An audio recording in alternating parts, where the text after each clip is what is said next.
आज हम स्टार्ट करने वाले हैं अपना chapter of class 11 permutations and combinations. ठीक है, ये जो आपका चैप्टर है ये बहुत ही हम चैप्टर कर रहे हैं ना, ये सिर्फ बोर्ड के लिए ही एप्लीकेबल नहीं है कि बोर्ड में ही आपको स्कोर कराएगा। बहुत ही इंटरेस्टिंग एंड इजी चैप्टर है और जितने भी आपके ये बैंकिंग और एसएससी एचएसएससी के एग्जाम्स होते हैं ना, उसमें भी ये चैप्टर आता है। तो इसीलिए हम कंप्लीट चैप्टर करेंगे। बहुत ही इजी चैप्टर है, इंटरेस्टिंग चैप्टर है। एक बार अगर आपको समझ आ जाएगा ना परमुटेशंस एंड कॉम्बिनेशंस में क्या फर्क होता है, तो आप इसको बहुत इजीली कर पाएंगे। और इंटरेस्टिंग भी है क्योंकि हमारे डेली लाइफ के क्वेश्चंस होते हैं इसमें। ठीक है, अच्छा उससे इसमें देखो परमुटेशंस एंड कॉम्बिनेशंस में आपके दो वर्ड्स आ रहे हैं, परमुटेशन क्या होता है और कॉम्बिनेशन क्या होता है। तो आपके माइंड में ये आवाज मतलब बात आ रही होगी कि परमुटेशन और कॉम्बिनेशन दो अलग अलग वर्ड्स हैं, इनके मीनिंग क्या होते हैं। इससे भी पहले एक हम कराएंगे fundamental principle of counting. Fundamental principle of counting, इसके बारे में सीखेंगे। तो फंडामेंटल प्रिंसिपल ऑफ काउंटिंग में क्या होता है, फॉर एग्जाम्पल आपके पास आपको ना मॉल में जाना है, तो उस मॉल में जाने के ना 3 गेट्स हैं, A1, A2 एंड A3। अब उस मॉल में एंटर करने के बाद आपको सिनेमा हॉल में जाना है। उस सिनेमा हॉल में भी एंटर करने के 2 गेट्स हैं, that is C1 and C2। ठीक है, तो अब ये पूछा जाता है कि आप कितने तरीके से, कितने वेज से आप सिनेमा हॉल में एंटर कर सकते हैं। तो कैसे करोगे, 3 तो आपके एंट्री गेट्स हैं, उसके बाद 2 आपके सिनेमा हॉल के गेट्स हैं, तो दोनों में जाना जरूरी है ना। पहले एंट्री करोगे फिर सिनेमा हॉल में एंट्री करोगे, तो इन गेट्स से भी आपको गुजरना पड़ेगा और इनमें से भी। तो मैं क्या कॉम्बिनेशन लिख सकती हूँ, मान लो आपने A1 से एंट्री की, उसके बाद या तो आप C1 से जाओगे या C2 से जाओगे, मतलब A1 C1 या A2 C2। या फिर मान लो आपने मॉल में A2 गेट से एंट्री की है, एंट्री करने के बाद सिनेमा हॉल में जाने के लिए या तो आप C1 गेट लोगे या C2, तो A2 C1 या A2 C2। उसके बाद मान लो आप फर्स्ट से भी नहीं गए, सेकंड से भी नहीं गए, थर्ड गेट से गए थे, उसके बाद आप 2 ऑप्शन है आपके पास, C1 या C2, तो A3 C1 and A3 C2। Total आपके पास कितने ऑप्शन हो गए, 6 ऑप्शंस। ठीक है, तो हमने यहाँ से क्या समझा, मान लो आपके पास एक काम को करने के 3 तरीके हैं और दूसरे काम को करने के 2 तरीके हैं। ठीक है, तो हम यहाँ पे प्लस नहीं कर रहे, 3 + 2 5। प्लस कब करते हैं, जब आपको एक ही ऑप्शन, मान लो ना ये 5 गेट C1 C2, ये 5 गेट है, आपको 5 में से कोई एक ही गेट चूज करना है, तो आपके पास 5 ऑप्शन होंगे, 3 + 2 = 5। अगर आपको एक ही गेट चूज करना है, मतलब आपको जरूरी नहीं है कि दोनों गेट्स में से निकलना हो, पर अब हमारे पास क्या है, हमें दोनों काम करने जरूरी है। A1 में से एंट्री, A वाले गेट्स में से एंट्री करना जरूरी है, मॉल के अंदर जाएंगे तभी तो सिनेमा हॉल में जाएंगे, तो इसीलिए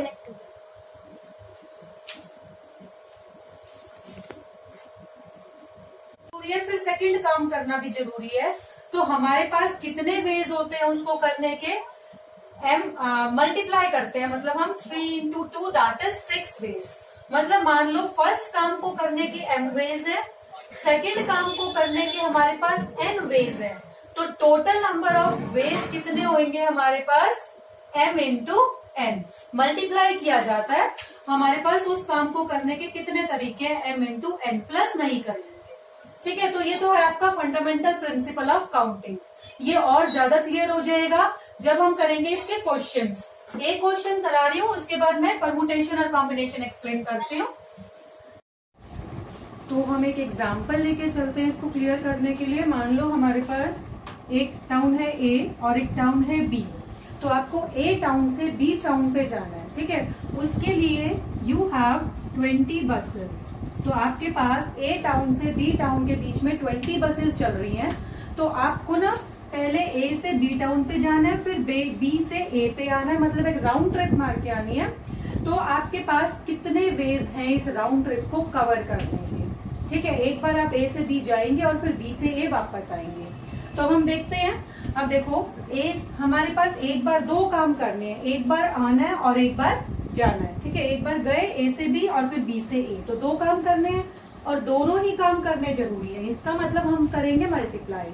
नाउ ए से बी जाने के लिए हमारे पास कितने ऑप्शंस है, कितने तरीके से आप जा सकते हैं, कितनी बसेस है, 20, ठीक है। फिर वापस आने के लिए आपके पास कितनी बसेस है, वही 20 खड़ी है, किसी में भी बैठ के आ सकते हैं, तो 20 बसेस है ना। तो आपके पास ऑप्शन कितने हो गए, 20 into 20 that is 400 ways. 400 ways में आप अपनी राउंड ट्रिप को पूरा कर सकते हैं, ठीक है। अब इसी क्वेश्चन को ना मैं थोड़ा सा मॉडिफाई कर देती हूँ कि जिस बस में आप गए हैं उसमें वापस नहीं आना, ठीक है, एक्सेप्ट द सेम बस। आप वापस आओगे बट जिसमें गए थे उसमें वापस नहीं आओगे बस, ठीक है। अब देखिए ये जाने का और ये आने का, ठीक है। ए से बी हमें जाना है, जा तो हम किसी भी बस में सकते हैं, 20 बसेस खड़ी हैं, आप किसी भी बस में चले जाओ तो 20 वेज, ठीक है। और आने के कितने वेज है, जिसमें तुम गए थे उसमें तो आ नहीं सकते, तो एक बस कम हो गई, बाकी कितनी बची, 19। तो 20 इंटू 19 दैट इज 380 वेज। तो आई थिंक ये क्वेश्चन क्लियर हो गया होगा कैसे करना है हमें, कि हमने क्या किया, जाने का और आने का, तो 20 इंटू 20 400 वेज हो गए, ठीक है। और अगर हमें वापस सेम बस में नहीं आना, तो जाने के तो हमारे पास 20 वेज हैं, बट आने के एक बस कम हो गई, जो सेम बस जिसमें हम गए थे उसमें हमें नहीं आना, तो 19 बसेस वी हैव, तो 20 इंटू 19 कितना हो गया, 380 वेज। तो आई थिंक इस क्वेश्चन से आपको फंडामेंटल प्रिंसिपल ऑफ काउंटिंग थोड़ा और क्लियर हो गया होगा, ठीक है। एंड कॉम्बिनेशन दोनों में थोड़ा सा फर्क होता है, परमुटेशंस एंड कॉम्बिनेशन।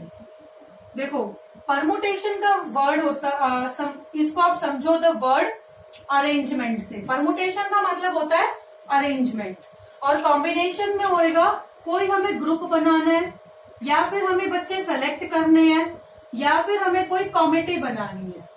अगर इस तरह से कोई वर्ड लिखे हुए हैं ना, तो आपका यूज होएगा कॉम्बिनेशन का फॉर्मूला। ये दो अलग अलग चीजें हैं, परमुटेशंस एंड कॉम्बिनेशन। इसको पी से डिनोट करते हैं और इसको सी से, ठीक है। अरेंजमेंट का मतलब क्या होता है, फॉर एग्जाम्पल मेरे पास ना 5 वर्ड्स हैं इंग्लिश के, PAMCO 5 वर्ड्स हैं, और मुझे इनमें से ना 3 लेटर वर्ड्स बनाने हैं। 3 लेटर तो कितने वर्ड्स बना सकते हो आप, विद और विदाउट मीनिंग, चाहे उनका मीनिंग हो चाहे ना हो, वो कोई प्रॉब्लम नहीं है, ठीक है। बस हमें क्या करना है, इन 5 में से 5 लेटर्स में से मुझे 3 लेटर वर्ड बनाना है। तो देखो हमें सिर्फ ऐसा नहीं है कि वर्ड छांटने हैं, ठीक है, कि हमने इसमें रख दिए, क्योंकि अगर मैं यहाँ पे 3 वर्ड छांट रही हूँ, MAT, अगर मैंने MAT लिखा है तो मैट बनेगा। इन्हीं 3 वर्ड्स से अगर मैं TAM लिख रही हूँ तो एक अलग वर्ड बन रहा है टैम, ठीक है। और इन्हीं वर्ड्स से अगर मैं ATM लिख रही हूँ तो एक अलग वर्ड बन रहा है। तो हमारे पास 3 केसेस हो रहे हैं इन 3 वर्ड्स के साथ। देखो यहाँ पे अरेंजमेंट मैटर करता है कि पहले कौन सा अक्षर लिखा है, दूसरे नंबर पे कौन सा है, तीसरे नंबर पे कौन सा है। तो यहाँ तो यूज होएगा हमारा परमुटेशन। बट अगर मेरे को ऐसा है कि आपके 12th क्लास में से ना स्टूडेंट काउंसिल बनानी है, 11th और 12th में से स्टूडेंट काउंसिल बनानी है भाई, जो बच्चों का ध्यान रखेगी, बच्चों की जरूरतों का, तो मुझे ना 10 बच्चे चाहिए। टोटल आपके पास 11th और 12th में 100 बच्चे हैं, ठीक है। तो 100 बच्चों में से मुझे 10 बच्चे चूज करने हैं। अब उसमें तो ये मैटर नहीं करता ना कि पहले नंबर पे किसको चूज किया, दूसरे पे किसको चूज किया, तीसरे पे, क्योंकि मुझे सिर्फ एक कॉमिटी चाहिए, 10 बच्चों का ग्रुप चाहिए। तो उसमें मेरा क्या यूज होएगा, कॉम्बिनेशन। उसमें हम परमुटेशन नहीं लगाएंगे, क्योंकि हमें वहां पे चेयर नहीं लगानी, 10 चेयर लगानी है, पहले किसको बिठाऊंगी, दूसरे पे किसको बिठाऊंगी, ऐसे कुछ नहीं करना। हमें तो जैसे ग्रुप चाहिए, तो फॉर्मूला लगाएंगे हम कॉम्बिनेशन का। तो ये समझ में आया दोनों में डिफरेंस क्या है। अरेंजमेंट जहाँ पे मैटर करता है कि मतलब पहले पे कौन आ रहा है, दूसरे पे कौन आ रहा है, ये मैटर करता है, अलग अलग चीजें बन जाती हैं। तो वहां तो यूज होएगा आपका परमुटेशन, जहां आपको कोई ग्रुप, कोई कॉमिटी, कोई सिलेक्शन करनी है तो वहां यूज होएगा आपका वर्ड कॉम्बिनेशन। तो आई थिंक इतना तो समझ आ गया होगा, ठीक है। बाकी ज्यादा डिटेल में इसके बारे में, दोनों के बारे में नेक्स्ट वीडियो में करेंगे क्वेश्चंस के साथ। तो coming back to the fundamental principle of counting, इसी पे वापस आ रहे हैं, ठीक है। अच्छा, इससे पहले एक फैक्टोरियल वर्ड जो नया है वो बता रही हूँ आपको। फैक्टोरियल क्या होता है, आपने सुना भी होगा, ऐसे लिखा होता है कहीं पे 4, इसको बोला जाता है एक्सक्लेमेशन साइन को फैक्टोरियल। दिस इज फैक्टोरियल, ठीक है। तो 4 फैक्टोरियल, इसका मतलब क्या होता है, 4 इंटू 3 इंटू 2 इंटू 1 मल्टीप्लाई करना है, 1 तक जाना है।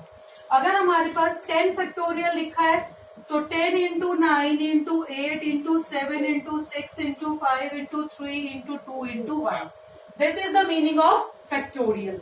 सिमिलरली अगर मेरे पास n फैक्टोरियल लिखा है तो इसका मतलब क्या होएगा, n एक एक ना माइनस करते जाना है, n-1, n-2 और लास्ट में वही आएगा 3, 2, 1।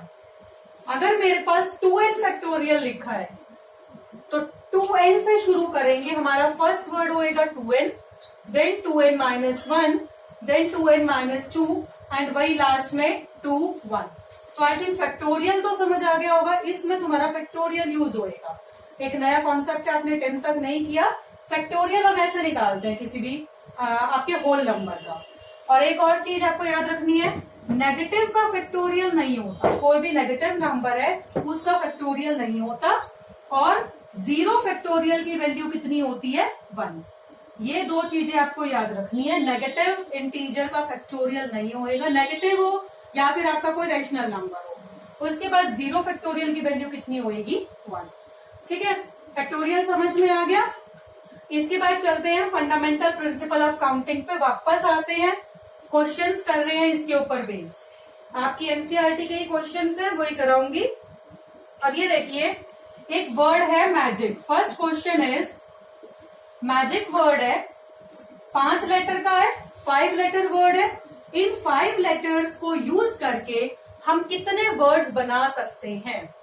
देखो 5 मैंने डैश लगा लिए हैं, ये 5 सीट्स हैं, 1 2 3 4 5, ठीक है। सबसे पहले ये बताइए, फर्स्ट जो प्लेस है यहाँ पे मैं कितने अक्षरों को पुट कर सकती हूँ, MAGIC, कोई भी पुट कर लू, मेरी मर्जी है।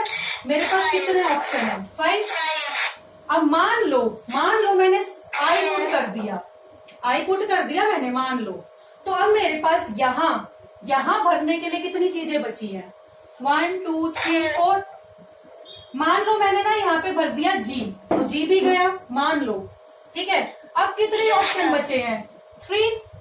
अब मान लो मैंने A भर दिया, अब कितने ऑप्शन बचे हैं, 2, उसके बाद 1, ठीक है। इसके बाद आपको ये सोचना है, इन अक्षरों को, इन डिजिट्स को प्लस करूं या मल्टीप्लाई करूं, 2 ऑप्शन होते हैं आपके पास, ठीक है।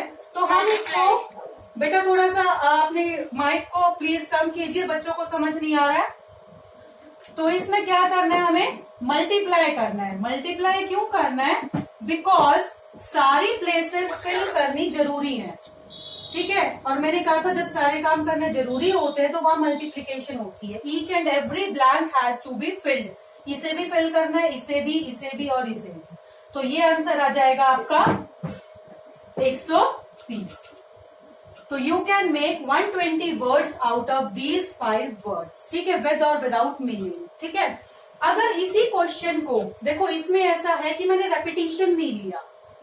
अगर इसी क्वेश्चन को मैं ऐसे लिखूं, रेपिटेशन इज अलाउड, यहां पे है रेपिटेशन। बेटा प्लीज माइक को बंद कीजिए, म्यूट कीजिए। अलाउड मतलब आप रिपीट कर सकते हैं, M को कितनी बार रिपीट करो, A को कितनी बार रिपीट करो, ठीक है। तो मेरे पास कितने ऑप्शन है, 1 2 3 4 5 लेटर वर्ड है। अब मेरे पास फर्स्ट प्लेस पे पुट करने के लिए इनमें से मैं कोई भी वर्ड पुट कर देती हूँ, M पुट कर दिया। M पुट करने के बाद ऐसा नहीं है कि ये M खत्म हो गया, क्योंकि मैं रिपीट कर सकती हूँ। इस प्लेस के लिए यहाँ पे मेरे पास 5 ऑप्शन है। अब इस प्लेस के लिए मेरे पास फिर से 5 ऑप्शन है, क्योंकि ऐसा नहीं है M यहाँ पे लिख दिया तो वो खत्म हो गया। मैं m को दोबारा भी लिख सकती हूँ, तो 5 ऑप्शन। उसके बाद इस प्लेस के लिए फिर से 5 ऑप्शन, क्योंकि कोई भी वर्ड ऐसा नहीं है कि वो खत्म हो गया हमने लिख दिया। तो आपके पास क्या आंसर आएगा, 5 इंटू 5 इंटू 5 इंटू 5। समझ में आ गया? ये repetition is allowed and repetition is not allowed, ये हम कैसे करेंगे। इसके बाद एक आपका आता है बहुत इंपॉर्टेंट क्वेश्चन है आपका फ्लैग्स वाला। आपके पास 5 डिफरेंट कलर्स के फ्लैग हैं। You have 5 flags of different colours, ठीक है। You have to make signal out of that, and the question is by arranging at least 2 flags in order. How many signals can you make using 2 flags at a time? देखो 5 flag है और हमें ना signal बनाने हैं, मतलब अलग अलग पैटर्न बनाना है उन फ्लैग्स का। तो आपको ना 2 फ्लैग यूज करने हैं एक टाइम पे। एक फ्लैग ये हो गया, एक ये हो गया। तो आप कितने सिग्नल बना सकते हो? हमारे पास 5 टोटल फ्लैग हैं, ठीक है। This is flag number 1 and this is flag number 2। तो हम चेक करते हैं फर्स्ट फ्लैग के लिए, ऊपर वाले फ्लैग के लिए यहाँ पे मुझे फ्लैग रखना है, तो मेरे पास कितने ऑप्शन है? 5 ऑप्शन है, ठीक है। 5 ही झंडे थे, 5 ऑप्शन है, कोई भी रख दिया मैंने। अब मान लो मैंने यहाँ पे एक फ्लैग रख दिया, तो एक रखने के बाद मेरे पास 4 फ्लैग बचे ना, तो मेरे पास सेकंड प्लेस के लिए कितने ऑप्शन है? 4। तो 5 4 जा 20 वेज। तो अगर मुझे 2-2 का सिग्नल बनाना है तो मेरे पास 20 वेज हैं सिग्नल बनाने के लिए। उसके बाद ये क्वेश्चन तो था 2 फ्लैग्स एट अ टाइम। अगर मैं क्वेश्चन देती हूं at least 2 flags at a time, देखो एटलीस्ट 2 फ्लैग्स का मतलब क्या होएगा? या तो 2 फ्लैग यूज कर लो, कम से कम 2, या 3 फ्लैग का सिग्नल बनाओ, या 4 फ्लैग का, या 5 फ्लैग का, ठीक है। 5 ही है ना, तो ये तो हो गया हमारा 2 फ्लैग का सिग्नल। मान लो मैं सिग्नल बना रही हूं 3 फ्लैग्स के साथ। अब बताइए मेरे पास कितने ऑप्शन है?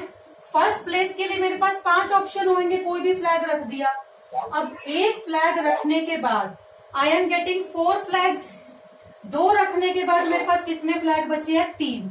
तो 5 इंटू 4 इंटू 3, तो ये आ गया आपका 20 इंटू 3 60 वेज। 3 फ्लैग्स के साथ आप 60 वेज से सिग्नल बना सकते हैं। इसके बाद आता है अगर मैं 4 फ्लैग यूज कर रही हूँ 1 2 3 एंड 4, तो इसमें 5, फिर मेरे पास 4 ऑप्शन बचेंगे, फिर मेरे पास 3 ऑप्शन बचेंगे और फिर 2। तो आपको क्या आएगा यहाँ पे answer? 60 into 2 that is 120 ways. और अगर 5 फ्लैग्स के साथ आप बना रहे हैं तो 1 2 3 4 5 करके 5 4 3 2 1 and you will get 120 ways. तो टोटल वेज, प्लीज म्यूट। ये इन सबको हम क्या करेंगे? प्लस करेंगे, मल्टीप्लाई नहीं करेंगे, क्योंकि या तो ये ऑप्शन होएगा, या तो तुम 2-2 को लेके बनाओगे, या तुम 3-3 फ्लैग्स लेके सिग्नल बनाओगे, या तुम 4 लेके, या तुम 5 लेके। तो टोटल वेज क्या होंगी आपकी? अब प्लस होंगी, that is 20 plus 60 plus 120 plus 120। These will be the total ways. समझ में आ गया डिफरेंस क्या है? मैंने आपको यहाँ पे 2 क्वेश्चन कराए हैं। 2 फ्लैग्स एट अ टाइम, वो तो ये होएगा, और at least 2 flags at a time में ये 4 ऑप्शन है आपके। समझ में आ गया? तो आई थिंक आपको ये फंडामेंटल प्रिंसिपल ऑफ काउंटिंग के जो क्वेश्चंस थे वो क्लियर हो गए हैं, ठीक है। बाकी के क्वेश्चंस एंड बाकी के कॉन्सेप्ट्स हम करेंगे इन द नेक्स्ट पेज।